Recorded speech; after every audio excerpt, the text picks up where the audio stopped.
বোদারিয়া booth committee উদ্যোগে জগদ্দলপুর তৃণমূল কংগ্রেস আহ্বানে আজ এখানে আমাদের প্রিয় প্রার্থী কল্যাণ বন্দ্যোপাধ্যায়ের সমর্থনে যে পথসভার আয়োজন করা হয়েছে তাতে উপস্থিত আছেন আমাদের পঞ্চায়েত সমিতির সদস্য ভাই বাপাদিত্য কুঁকড়ি, উপস্থিত আছেন আমাদের গ্রামের নির্বাচিত দুই জনপ্রতিনিধি সাথী কুণ্ডু এবং নাসিমা বেগম শেখ। আমাদের মধ্যে উপস্থিত হয়েছেন জগদ্দলপুর বুথ কমিটির সভাপতি সুফল সিট মহাশয়। মঞ্চে আসার জন্য অনুরোধ করছি। তার সাথে সাথে উপস্থিত আছেন আরো অনেক বিশিষ্ট ব্যক্তিবর্গ। প্রত্যেকের উপস্থিতিতে আজ আমরা আমাদের যে সভার কাজ শুরু করেছি তার প্রথম বক্তা হিসাবে আমাকে ডাকা হয়েছে। আমার সামনে বসে আছেন আমারই গ্রামের মা বোনেরা, দাদা ভাইরা, এবং প্রত্যেককে নমস্কার ও সালাম জানিয়ে আমি দু চার কথা বলবার জন্য আপনাদের সামনে উপস্থিত হয়েছি। প্রথমত আপনাদের সামনে আমরা কিন্তু ভোট প্রার্থনা করার জন্য এখানে মঞ্চ বেঁধে সভাটা করতে আসিনি। আমরা ভোট প্রার্থনা করার জন্য কিন্তু আপনাদের দোরগোড়ায় এসে উপস্থিত হইনি। আমরা এইটুকু আপনাদের মনে করিয়ে দেওয়ার জন্য এসেছি যে বিগত 5টা বছর বা তারও বেশি সময় ধরে আমরা যে গ্রাম পঞ্চায়েতটা পরিচালনা করেছি আপনাদের আশীর্বাদে, সেই পঞ্চায়েতের যে সমস্ত সরকারি পরিষেবাগুলো আপনাদের বাড়ির দোরগোড়ায় পৌঁছে আপনাদের জন্য আমরা ব্যবস্থা করেছি। আপনারা যদি একবার রাত্রে শোবার সময় চোখ বুজে চিন্তা করেন যে 365 দিন 24 ঘন্টা প্রত্যেকটা মুহূর্তে যদি আপনার কোনো বিপদ আসে বা যদি কোনো সরকারি প্রকল্প আসার প্রয়োজন হয়, আপনার ফর্ম ফিল আপ থেকে আরম্ভ করে আপনার বাড়ির যদি ভগবান না করুন কোনো যদি বিপদ আপদ হয়, হসপিটাল পর্যন্ত পৌঁছানো, যে ছেলেটা আপনার বাড়ির দোরগোড়ায় প্রথম উপস্থিত হয় সে কিন্তু তৃণমূল কংগ্রেসের কর্মী। আপনাদের মনে করিয়ে দিতে চাই, ঠিক কোভিড পিরিয়ডে জানেন একটা মহামারী আমাদের এই ভারতবর্ষের বুকে ধরে বসিয়েছিল। আজ থেকে ঠিক 2 বছর আগে 2019-20 সালে আপনাদের বাড়ির দোরগোড়ায় যখন কেউ বেরোতে চায়নি, আমাদের তৃণমূল কংগ্রেসের কর্মীরা আপনাদের বাড়ির দোরগোড়ায় এসে উপস্থিত হয়েছিল। আপনারা যাতে সুস্থ থাকেন, আপনারা যাতে ভালো থাকেন, তার জন্য যখন ভ্যাকসিন এসেছিল আমার মনে আছে আমি সবার প্রথম আমার গোদারিয়া গ্রামের মানুষের ভ্যাকসিনের জন্য সবার প্রথমে তদবির করেছিলাম এবং প্রত্যেককে ভ্যাকসিন যাতে সুষ্ঠুভাবে দেওয়া যায় তার চেষ্টা করেছিলাম। সেই সময় আমাদের পঞ্চায়েতের প্রধান ছিলেন রঞ্জন কুণ্ডু মহাশয়। সেই রঞ্জন কুণ্ডু মহাশয় যেখানে যেখানে প্রয়োজন ছিল আমাদের পক্ষে যতটুকু সম্ভব হয়েছে আমরা কিন্তু বাড়িতে বাড়িতে ঢুকে যতটুকু আমরা জোগাড় করতে পেরেছিলাম, যত সামান্য হলেও আমরা খাবার কিন্তু প্রত্যেকটা বাড়িতে বাড়িতে পৌঁছানোর চেষ্টা করেছিলাম। তার থেকে বড় কথা, যাদের বাড়িতে কোভিড হয়েছে তারা যারা বাড়িতে বাজারে যেতে পারেনি তারা যাতে বাইরে না বেরোতে পারে বা তাদের প্রয়োজনীয় জিনিসগুলো তাদের বাড়িতে পৌঁছে দেওয়ার দায়িত্ব নিয়ে হয়েছিল জগদ্দলপুর 2 নম্বর গ্রাম পঞ্চায়েতের পক্ষ থেকে। আমরা রান্না করা খাবারও তার বাড়িতে পৌঁছে দিয়েছি।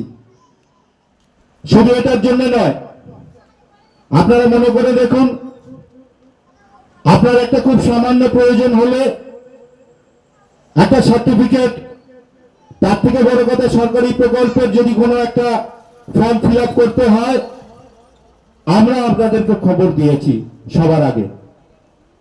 আমরা কিন্তু ব্যবস্থা করেছি কি করে আপনাদের ফর্মটা ফিল আপ করে দেওয়া যায়, কি করে আপনাদের সেই পরিষেবাটা আপনাদের যত দ্রুত সম্ভব আপনার বাড়িতে পৌঁছে দেওয়া যায়।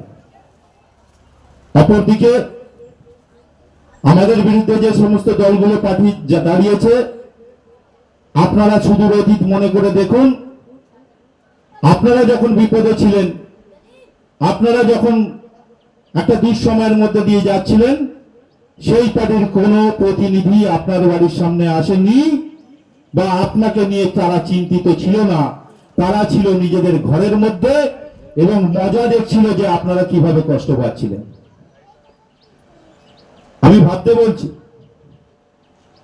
এই বিগত 5-7 বছর আমরা আমাদের পঞ্চায়েত থেকে পেয়েছি।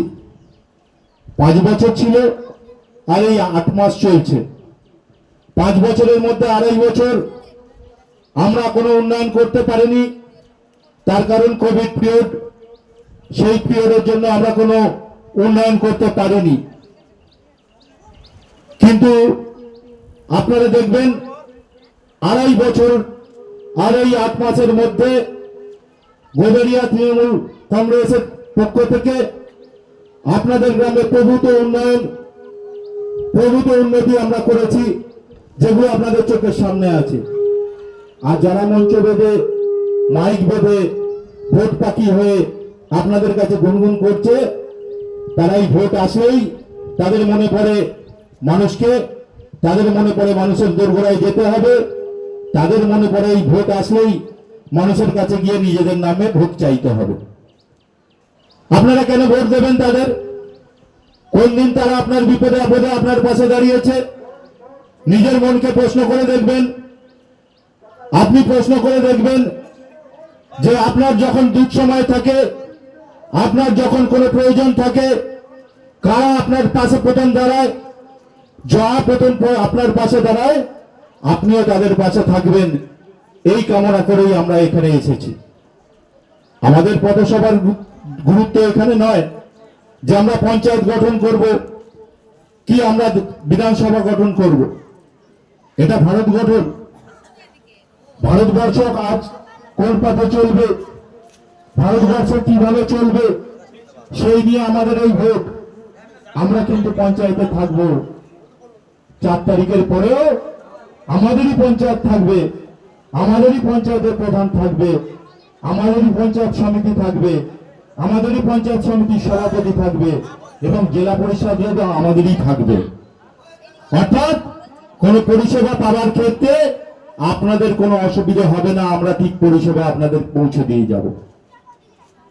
আপনারা একবার চিন্তা করে দেখুন তো, যে কোনো পরিষেবা পাওয়ার ক্ষেত্রে আমাদের ছেলেরা আপনার বাড়িতে ঢুকে জিজ্ঞেস করেছিল কি আপনারা তৃণমূলকে ভোট দেন না বিজেপিকে ভোট দেন, না আইএসএফ কে ভোট দেন, না কংগ্রেসকে ভোট দেন, না সিপিএম কে ভোট দেন?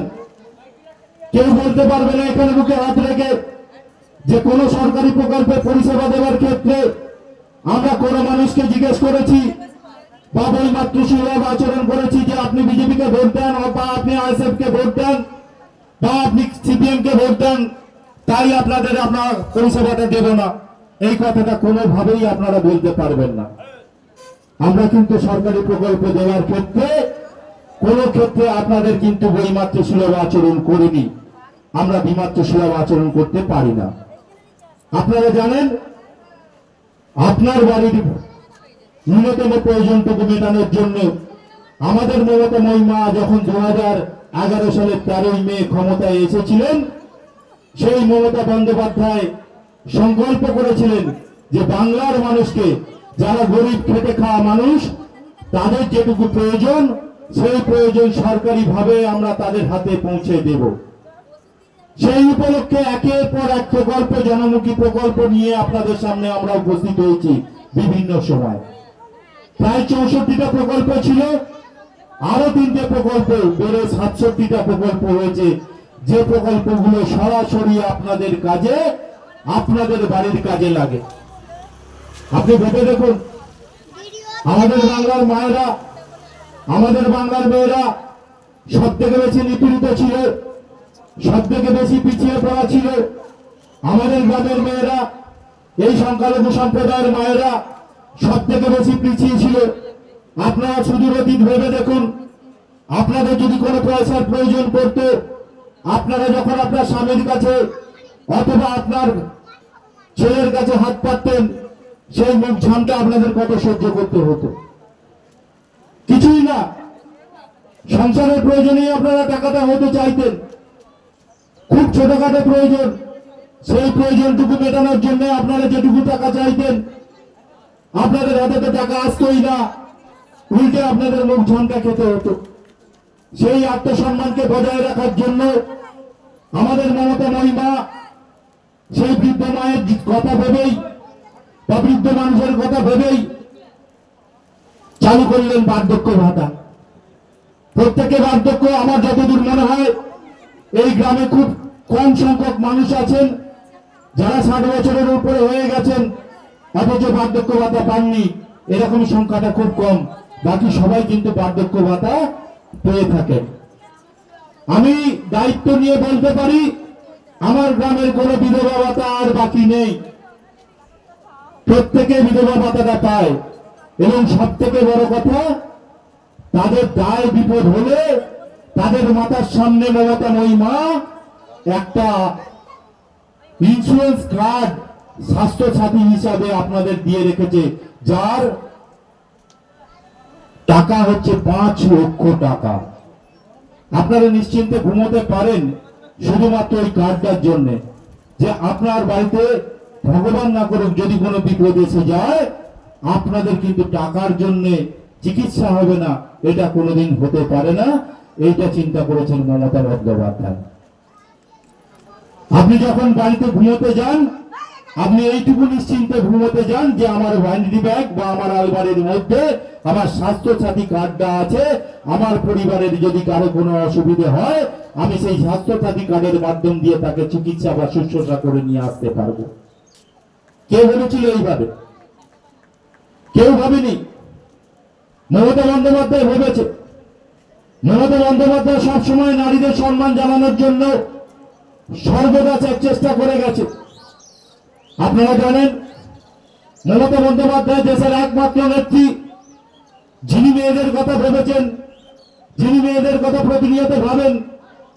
তাই জনপ্রতিনিধি হওয়ার ক্ষেত্রেও 50% রিজার্ভেশন করে দিয়েছেন মেয়েদের। অর্থাৎ কোন গ্রাম থেকে কারা যাবে, যদি আমাদের পঞ্চায়েতের জনপ্রতিনিধির সংখ্যা 16 হয়, তাহলে 8 জন পুরুষ প্রতিনিধি থাকবে, 8 জন মেয়ে প্রতিনিধি থাকবে। ভাবতে বলছি মায়েদের, আমি অনেক ভাবে ভাবতে বলছি। আপনারা যখন আপনাদের বাচ্চা যখন আপনার কাছে একটা চকলেটের দাবি করে কিংবা একটা আইসক্রিমের দাবি করে, গাড়ি এসেছে আঁচল ধরে টানাটানি করে, এমন কিছু পরিবার আছে তাদের কাছে ক্ষমতা ছিল না, তাদের সেই সামর্থ্য ছিল না, অন্যের ছেলেরা খেলেও তার নিজের ছেলেকে সে খেতে দিতে পারতো না, না পেলে কি করতো, তাকে একটা থাপ্পড় মারতো, বাচ্চাটা কাঁদতে কাঁদতে চলে যেত, নিজেও ঘরে গিয়ে খিল দিয়ে কাঁদছেন, নিজেরাও কাঁদতেন, কারণ তার বাচ্চাটা চাহিদাটা আপনারা মেটাতে পারেননি। কিন্তু মমতা মা কি বলেছিলেন?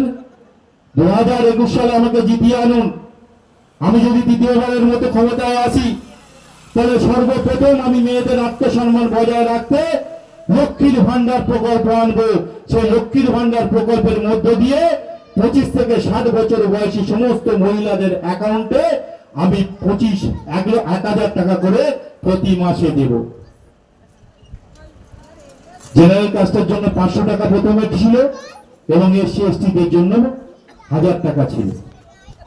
আপনারা দেখেছেন এই লাস্ট 1 এপ্রিল উনি ঘোষণা করলেন না জেনারেল কাস্টের জন্য 1000 টাকা করে দেওয়া হবে, আর এসসি এসটি ওবিসি যাদের ছিল 1000 টাকা তাদের 1200 টাকা করে দেওয়া হবে। আপনি হিসাব করে দেখুন তো মা, 12টা মাস বছরে 12টা 1000 টাকা ন্যূনতম আপনার অ্যাকাউন্টে থাকছে। আপনি আপনার স্বামীর কাছে, ছেলের কাছে হাত পেতে কোনোদিন কি 12,000 টাকা আপনার অ্যাকাউন্টে রাখতে পেরেছেন? পারেননি।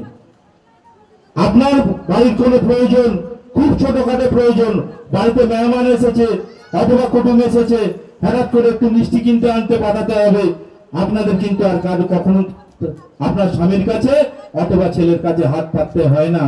আপনারা কিন্তু নিজের পয়সায় সেই ক্ষমতাটা দেখাতে পারেন।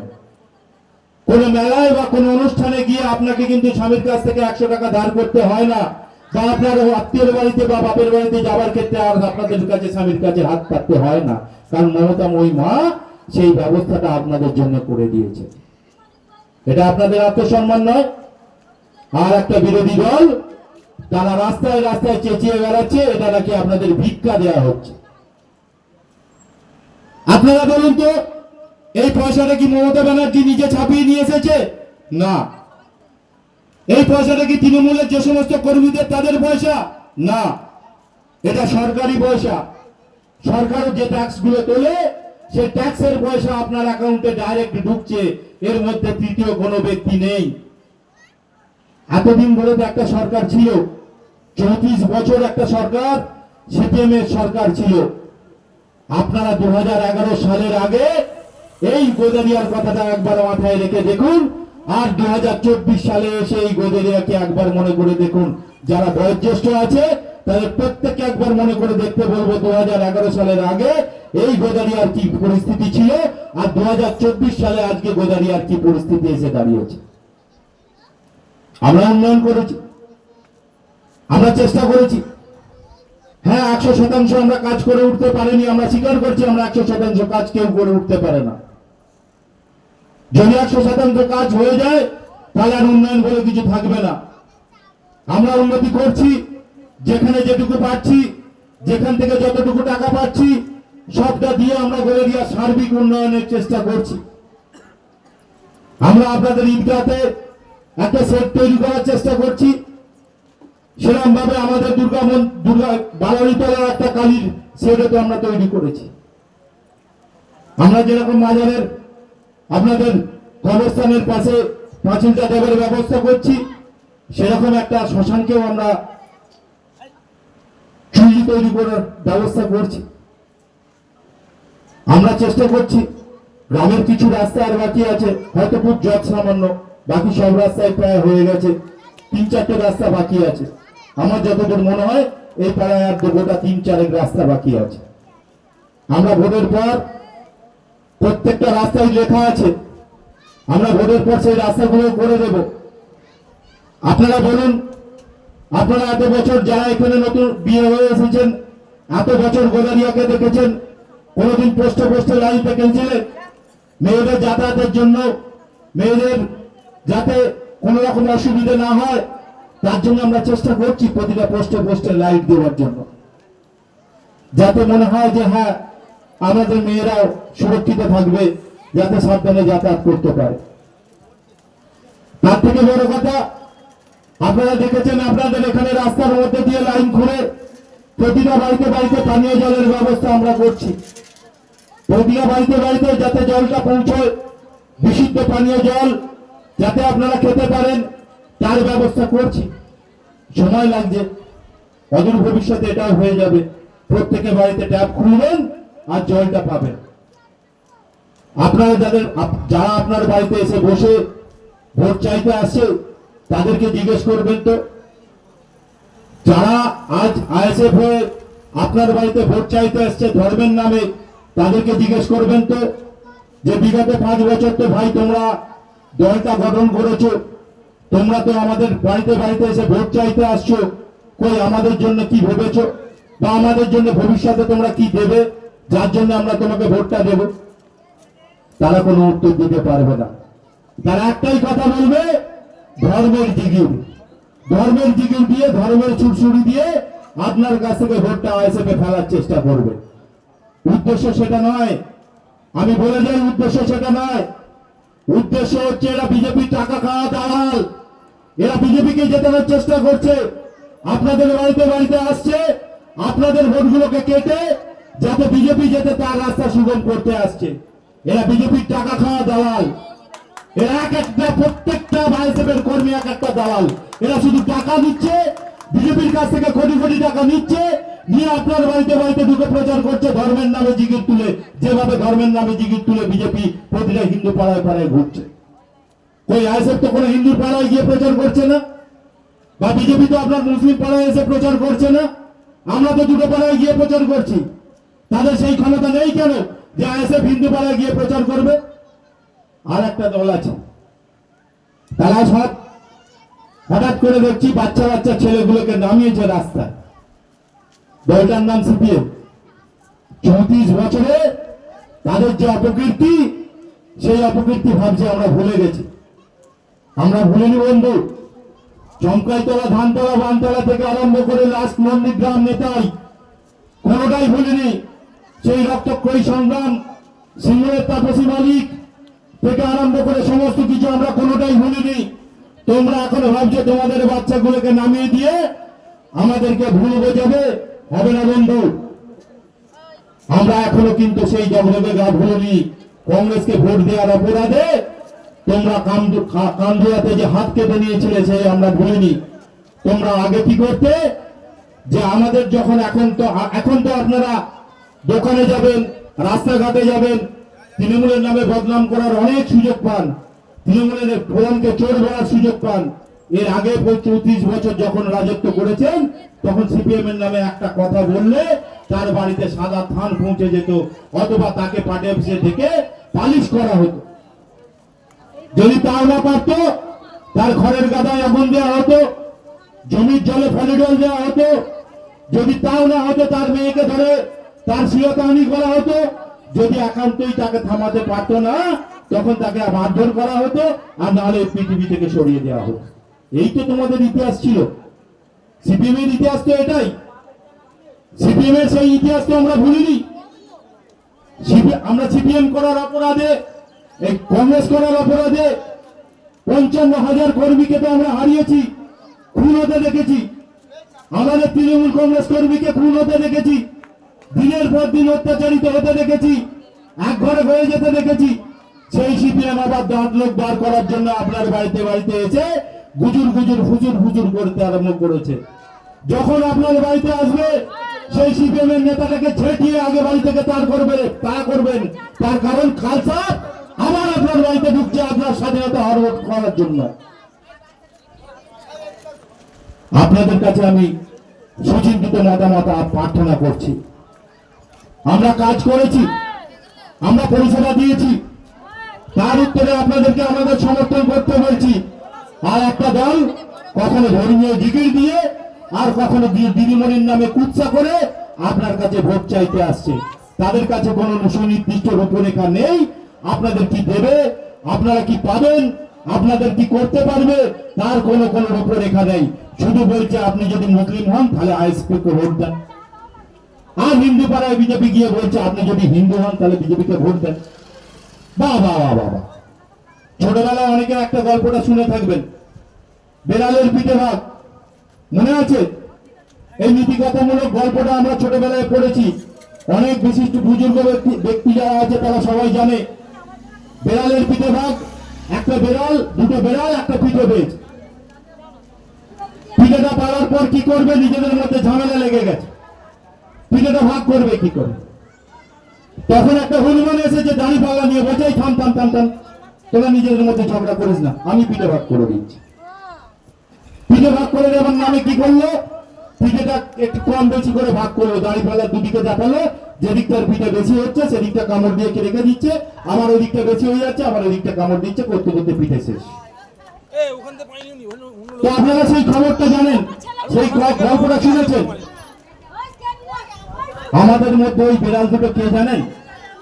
এই আমাদের দুটো সম্প্রদায়, সংখ্যালঘু সম্প্রদায় আর হিন্দু সম্প্রদায়। আমরা নিজেদের মধ্যে মারামারি করব। আর এই হনুমানটা কে জানেন? আমাদের দেশের প্রধানমন্ত্রী নরেন্দ্র মোদী। তার নামটা উচ্চারণ করতে আমার ঘৃণা লাগে। আর এই পিঠেটা আমাদের দেশ, আমাদের নিজেদেরকে দুদিনের বুকের লোক লড়িয়ে দিচ্ছে। আর সেই সুযোগে আমাদের দেশটাকে তাদের মিত্র, তাদের বন্ধু, সেই সমস্ত ব্যবসায়ীকে দেশটাকে বিক্রি করছে। আপনাদের ভাবতে বলছি, আমাদের দেশের সম্পদের 96% সম্পদ কিছু 6% লোকের হাতে। আমাদের দেশের জাতীয় সম্পদ তার 96% হচ্ছে 6% লোকের হাতে, বাকি আমরা 94% লোক ফিরোজা প্রপার্টিরা। একটা সরকার ক্ষমতায় এসেছিল, সে আমাদের অনেক স্বপ্ন দেখিয়েছিল, আচ্ছা দিনের স্বপ্ন দেখিয়েছিল। 2014 সালে যখন ক্ষমতায় আসে আমাদের বলেছিল পেট্রোলের দাম 40 টাকা করে দেব, $1 1 টাকা করে দেব, দুধের দাম কমিয়ে দেব, তেলের দাম কমিয়ে দেব। কি বড় বড় ভাষণ দিয়েছিলেন। আমার সামনে যারা যারা দাঁড়িয়ে আছেন তাদেরকে জানতে চাই 2014 সালে সোনার দাম কত ছিল জানেন কি কেউ? 2014 সালে সোনার দাম ছিল 28,000 টাকা, আজকে সোনার দাম হচ্ছে 73,000 টাকা ভরি। আপনাদের ভাবতে বলছি, গরিব মানুষগুলোর মেয়ে উদ্ধার করার জন্য যদি একটাও সোনার জিনিস কিনতে হয়, সেই বাবা মায়ের কোন জায়গায় নিয়ে গিয়ে দাঁড়িয়েছে এই কেন্দ্রীয় সরকার। এই কেন্দ্রীয় সরকারকে উৎখাত করতে একমাত্র পারে তৃণমূল কংগ্রেস। তাই তৃণমূল কংগ্রেসের হাতকে শক্ত করাটাই হচ্ছে আপনাদের একমাত্র কাজ। আপনারা দেখেছেন ব্রিটিশ আমাদের শাসন করেছে একটা সময়, তারও আগে অন্যরা শাসন করেছে, কিন্তু এইভাবে লুটপাট কেউ করেনি যেটা নরেন্দ্র মোদীর বিজেপি করেছে। আপনি একবার হিসাব করে দেখবেন, ব্রিটিশরা কোনোদিন আমি এইভাবে ট্যাক্স চাপাইনি। আপনার চালের উপরে ট্যাক্স চাপিয়েছে, ডালের উপরে ট্যাক্স চাপিয়েছে, তেলের উপরে ট্যাক্স চাপিয়েছে, আপনার আটার উপরে ট্যাক্স চাপিয়েছে, আলুর উপরে ট্যাক্স চাপিয়েছে। ট্যাক্স আজ পর্যন্ত যতজন প্রধানমন্ত্রী ছিল কেউ খাদ্যদ্রব্যের উপরে কোনোদিন ট্যাক্স চাপায়নি। এই এমন একটা সরকার যে সরকার খাদ্যদ্রব্যের উপরে শুধু ট্যাক্স চাপিয়ে দিয়েছে। আগেও কিছুদিন আগে পর্যন্ত আপনারা 28 টাকায় অনেকটা ভালো চাল আপনাদের বাড়িতে নিয়ে আসতে পারতেন। যদিও এখন রেশন বিনামূল্যে আপনাদের বাড়িতে বাড়িতে দোরগোড়ায় আমাদের যুবমণি পৌঁছে দেন, কিন্তু কিছুদিন আগে পর্যন্ত 28 টাকায় আপনি একটা ভালো চাল পেতে পারতেন। এখন সেই চালটার দাম হয়ে গিয়ে দাঁড়িয়েছে ন্যূনতম 52 টাকা। আপনি হিসাব করে দেখুন, 2014 সালের আগে আপনি তেল কিনতেন, সরষের তেল কিনতেন 70 টাকা, এখন সেই সরষের তেলটা 190 টাকা থেকে 200 টাকা লিটারে আপনার বাড়িতে এসে পৌঁছচ্ছে। আপনি খুব ভালোভাবে চিন্তা করে দেখুন, দোকানে যখন দুধটা কিনতে যান, আগে দুধের দাম ছিল 22 টাকা লিটার, এখন হয়েছে 42 টাকা লিটার। আপনি একবার ভাবুন, আপনি যে ডালটা বাড়িতে রান্না করে খান, সেই ডালটার দাম ছিল একটা সময় 70 টাকা, এখন সেই ডালটার দাম হয়ে গিয়ে দাঁড়িয়েছে 140 টাকা, 120 টাকা। প্রতিটা জিনিসের দাম বাড়িয়েছে। 2014 সালে আপনারা যখন লেবার খাটতে যেতেন কারো বাড়িতে, আপনার রোজ কত ছিল? 250 টাকা। আজকে 2024 সালে এসেও আপনার লেবার কিন্তু সেই 250 টাকাতেই রয়ে গেছে, কিন্তু খরচা বেড়েছে প্রায় দুগুণের ওপর। একটা সরকারের নৈতিক দায়িত্ব বা কর্তব্য কি? একটা সরকারের নৈতিক দায়িত্ব বা কর্তব্য হচ্ছে আমার মানুষরা যেন খেতে পায়, আমার মানুষদের জন্য মাথার উপর ছাদ থাকে, আমার মানুষের যেন প্রত্যেকটা মানুষ যেন শিক্ষিত হয়, আমার মানুষের প্রত্যেকটা মানুষের যেন স্বাস্থ্য ভালো থাকে। আপনি এবার হিসাব করে দেখুন, এই কেন্দ্রীয় সরকার আপনাদের কোন জিনিসটা আপনাদের বাড়িতে পৌঁছচ্ছে? একটা জিনিসও আপনাদের বাড়িতে পৌঁছচ্ছে না। কিন্তু আমি এখানে দাঁড়িয়ে বলতে পারি, দিদিমণি আপনার খাদ্যের কথা ভেবে যতদিন পর্যন্ত উনি বলেছেন আমি যতদিন মুখ্যমন্ত্রী থাকবো ততদিন পর্যন্ত আপনাদের বাড়িতে বাড়িতে দোরগোড়ায় দুয়ারে রেশন প্রকল্পের মাধ্যম দিয়ে বিনা পয়সায় চাল আর বিনা পয়সায় রেশন আমি পৌঁছে দেব। আর কেন্দ্র সরকার টিভিতে বড় বড় মোদীজির বিজ্ঞাপন দেবে, এর মোদী কা গ্যারেন্টি হয়। এই কিছুদিন আগে আপনারা জানেন আমাদের গ্রামের প্রচুর মানুষ 100 দিনের কাজে লেবার, তারা প্রচুর কাজ করেছিলেন। 2021 সালে হারার পর থেকে বিজেপি সরকার আমাদের বিরুদ্ধে প্রতিহিংসা রাজনীতি শুরু করলেন, বাংলা তথা বাঙালির বিরুদ্ধে। আমাদের 2021 সালের পর থেকে 100 দিনের কাজের টাকা বন্ধ করে দিল। কি বললেন? না তৃণমূলের নেতারা 100 দিনের টাকা চুরি করে, তৃণমূলের নেতারা নাকি চোর। আমি আপনাদের জানিয়ে যাই বন্ধু, বিজেপি সরকার এই তৃণমূল সরকারের বিভিন্ন পঞ্চায়েতে 300টা টিম পাঠিয়েছিল, একটাও প্রমাণ করতে পারেনি, চুরির প্রমাণ করতে পারেনি। চুরিটা হবে কোথেকে? আপনারা জানেন, আপনারা 100 দিনের বই আছে আপনাদের কাছে, 100 দিনের অ্যাকাউন্ট আপনাদের। যখন আপনারা 100 দিনের যদি 10 দিনেরও কাজ করে থাকেন, সেই 10 দিনের টাকা আপনাদের অ্যাকাউন্টে যায়। আপনাদের অ্যাকাউন্টে যায় নাকি প্রধানের অ্যাকাউন্টে যায়? একটু জোর করে বলুন না। প্রধানের অ্যাকাউন্টে যায়? নিজেদের অ্যাকাউন্টে যায় তো? তাহলে আমি যদি 10 দিন কাজ করি, 10 দিনের টাকা যদি আমার অ্যাকাউন্টে যায়, তাহলে চুরিটা হবে কোথেকে? টাকা তো অন্য কারোর অ্যাকাউন্টে যায় না, অন্য কেউ এসে তো আপনার হাতে টাকাটা দিয়ে যায় না। আপনার ব্যাংকে যে বই আছে, আপনার আধার কার্ডের সাথে যে ব্যাংকের বইটা লিঙ্ক আছে, সেই লিঙ্কের ব্যাংকের বইয়ে আপনার 100 দিনের টাকা যায়। তাহলে চুরির প্রমাণ কোথায়? গ্রামান্বয়ের মন্ত্রক বারবার স্বীকার করে নিয়েছে যে না, আমরা কোনো চুরির প্রমাণ পাইনি। শুধু রাজনীতির স্বার্থে, শুধু বাংলাকে ছোট করার স্বার্থে, শুধু বাংলাকে আর্থিক দিক দিয়ে পিছিয়ে দেওয়ার স্বার্থে 100 দিনের টাকাটা আটকে রেখেছিলেন আমাদের এই বিজেপি সরকার। আমরা আপনাদের জন্য লড়াই করেছি, আমরা আপনাদের জন্য সংগ্রাম করেছি, আমরা বুথে বুথে গ্রুপ মিটিং করেছি, প্রত্যেকের কাছ থেকে লিখিত দরখাস্ত নিয়েছি, চিঠি নিয়েছি। সেই চিঠি নিয়ে আমরা পঞ্চায়েতে বসেছি, পঞ্চায়েতে ধর্ণা আন্দোলন করেছি, পঞ্চায়েতে যখন যা হয়নি রাজপথে আমরা আন্দোলন করেছি। আমাদের নেতা অভিষেক বন্দ্যোপাধ্যায় আন্দোলন করেছে, সেখানে যখন আন্দোলনে কোনো সুফল পাওয়া যায়নি, আমরা দিল্লিতে পর্যন্ত দরবার করেছি। আপনাদের এখান থেকে 2-3 জন দায়িত্ব নিয়ে আমাদের রঞ্জন কুণ্ডু মহাশয়ের দায়িত্বে নেতৃত্বে আমরা দিল্লিতেও দরবার করেছি। আমরা তো রাস্তায় ছিলাম, আপনাদের হকের টাকা, আপনাদের খাটা টাকা, আপনাদের পরিশ্রমের টাকা, সেটা কেউ ঘুরে দিতে পারবে না। সেটা দিদিমণি আপনাদের অ্যাকাউন্টে এই রিসেন্টলি দিয়েছে, প্রায় 59 লক্ষ অ্যাকাউন্টে, জব কার্ড হোল্ডারের অ্যাকাউন্টে তাদের 100 দিনের প্রাপ্য টাকা মিটিয়ে দিয়েছে। আমরা করেছি, কিন্তু এখনো পর্যন্ত তাদের টনে ঘুরেনি। আমাদের বকেয়া টাকা এখনো পর্যন্ত কিন্তু বিজেপি সরকার তথা কেন্দ্রীয় সরকার আমাদের অ্যাকাউন্টে দেননি। তারা কোন লজ্জায় লজ্জাইতে আছে আপনাদের কাছে? তারা কোন লজ্জায় আপনাদের যখন বাড়ির ছাদ দিয়ে দিতে পারেনি, তখন কোন লজ্জায় আপনাদের বাড়িতে ঢোকে বলে যে আমাদের পদ্মফুল চিহ্নে ভোট দিন, বা এসএমএসি কোন ছেলেটাকে দেখেছেন যে আপনার এই হকের টাকার জন্য লড়াই করতে? সিপিএমের কোন নেতাকে দেখেছেন আমাদের সাথে গলায় গলা মিলিয়ে, কাঁধে কাঁধ মিলিয়ে তারা বিরোধী পার্টি হতে পারে? মানুষের প্রাপ্য টাকার ক্ষেত্রে তাদের তো বিরোধিতা থাকে না। তাদের তো পশ্চিমবঙ্গের বাসির হয়ে গলা ফাটাতে কদিন দেখেছেন কোন সিপিএম এর নেতাকে যে না 100 দিনের টাকাটা এরা পাও না, এদের দিয়ে দেওয়া হোক? মোদী বাবুর কাছে দরবার করেছে? একটা সিপিএম এর নেতা করেছে? করেন। কেউ পার্টি করেনি, কিন্তু ভোট এলেই আপনার বাড়িতে বাড়িতে ঢুকে হুজুর আরম্ভ করে দেবে। তৃণমূল সরকার চোখ। আমাদের মতো বড় মোর্চা ছিল, যে বড় গদ্দার ছিল, সেই আপনার দলের বড় নেতা হয়ে দাঁড়িয়ে আছে। তার নাম মুখে আনবো? আমার মুখে আনতে ঘৃণা লাগে। বড় গদ্দার শুভেন্দু অধিকারী প্রত্যেকটা মানুষ ছবিতে রেখেছে, সে কাগজে মুড়ে টাকা নিয়েছে। সেই চোরকে আপনারা মান্যতা দিয়ে আপনাদের দলের পা করে রেখে দিয়েছেন। আমাদের দলে যারা গদ্দার ছিল, যারা চোর ছিল, তারা সব আপনাদের দলের সম্পদ হয়েছে, আপনারা সবাইকে নিয়ে নিয়েছে।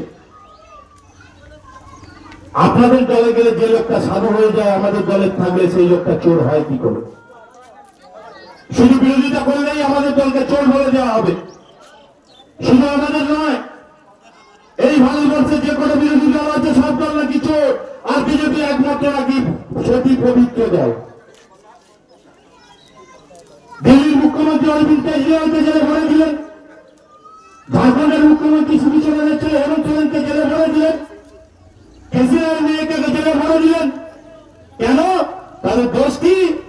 তাদের দোষ হচ্ছে তারা বিরোধী দলটা করে মোদীর বিরুদ্ধে চোখে চোখ রেখে লড়াই করে।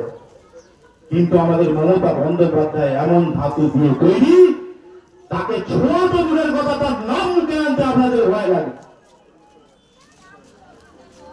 সেই জন্য বলছি, বন্ধু, আপনারা ভুল যদি করেন, ভুল যদি ভাবেন, ভুল যদি একবার ভেবে নেন বা করে নেন, সেই ভুলের খেসারত কিন্তু আপনাদের দিতে হবে। আমরা কিন্তু পঞ্চায়েতেই থাকবো 14টা দিনের পর, আমরা কিন্তু পঞ্চায়েত সমিতিতেই থাকবো 14টা দিনের পর, আমরা জেলা পরিষদে থাকবো 14টা দিনের পর, আর আমাদের বিধায়কও থাকবে 14টা দিনের পর। আপনাদের উন্নয়ন আটকাবে না। কিন্তু এইটুকু বলতে পারি যে এই একটা সরকার আপনাদের নামে চক্রান্ত করছে, কখনো সিএর নামে, কখনো এনআরসির নামে আপনাদের কাছে কাগজ চাইতে বাড়িতে বাড়িতে ঢুকিয়ে যাবে। আর যদি এই সরকারে জিতে আসে, তাহলে আপনাদের কাছে যাদের কাছে কাগজ নেই তাদেরকে ডিটেনশন ক্যাম্পে পাঠানোর জন্য চিন্তা করবে, এবং একটা একনায়কতন্ত্র সরকার প্রতিষ্ঠিত হবে। গণতন্ত্র শেষ হয়ে যাবে।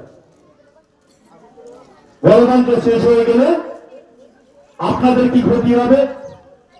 আপনাদের কাছে আর 30টা পঞ্চায়েতের কোন প্রতিনিধি থাকবে না, কোন জেলা পরিষদের প্রতিনিধি থাকবে না, কোন বিধায়ক থাকবে না, কোন যুক্তরাষ্ট্রীয় কাঠামো থাকবে না, কোন মুখ্যমন্ত্রী থাকবে না।